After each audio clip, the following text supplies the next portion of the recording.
এবার দেশে ভিপিএন ব্যবহারকারীদের সতর্ক করলেন পলক।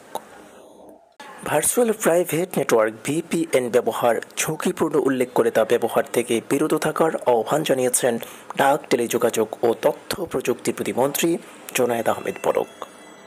ফেসবুক সহ অন্যান্য সামাজিক যোগাযোগ মাধ্যমের প্রতিনিধিদের আগামী ৩১ জুলাই বাংলাদেশ টেলিযোগাযোগ নিয়ন্ত্রণ কমিশন বিটিআরসিতে ডাকা হয়েছে বলেও জানান তিনি। রোববার ২৮ জুলাই সকালে বিটিআরসিতে মোবাইল অপারেটরদের সঙ্গে বৈঠক শেষে ডাক, টেলিযোগাযোগ ও তথ্য প্রযুক্তি প্রতিমন্ত্রী জোনায়েদ আহমেদ পলক এসব কথা বলেন।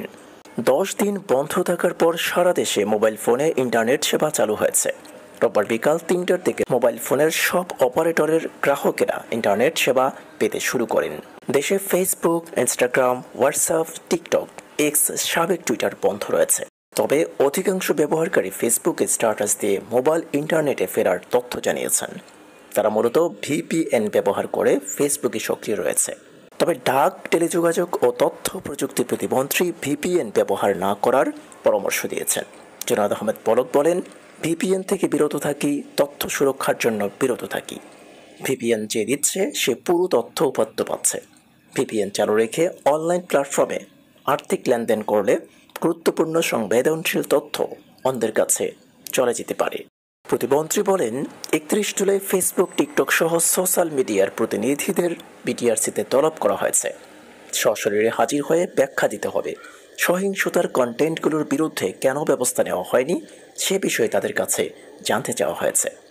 ব্যাখ্যা না দেওয়া পর্যন্ত ফেসবুক, টিকটক সহ সোশ্যাল মিডিয়া খুলে দেওয়ার ব্যাপারে বর্তমান সিদ্ধান্তে অনড় থাকবে সরকার। কোটা সংস্কার আন্দোলনকে কেন্দ্র করে দুর্বৃত্তদের নাশকতার ঘটনার পর সারা দেশে গত বুধবার ১৭ জুলাই রাতে মোবাইল ফোনে এবং পরদিন বৃহস্পতিবার ব্রডব্যান্ড ইন্টারনেট সেবা বন্ধ হয়।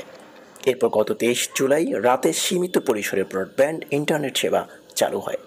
রোববার বিকাল থেকে মোবাইল ফোনের ইন্টারনেট সেবা পুনরায় চালু হয়। পরবর্তী আপডেট পেতে চাইলে চ্যানেলটি সাবস্ক্রাইব করে পাশে থাকা বেল আইকনটি প্রেস করে দিয়ে আমাদের সাথেই থাকুন। আসসালামু আলাইকুম।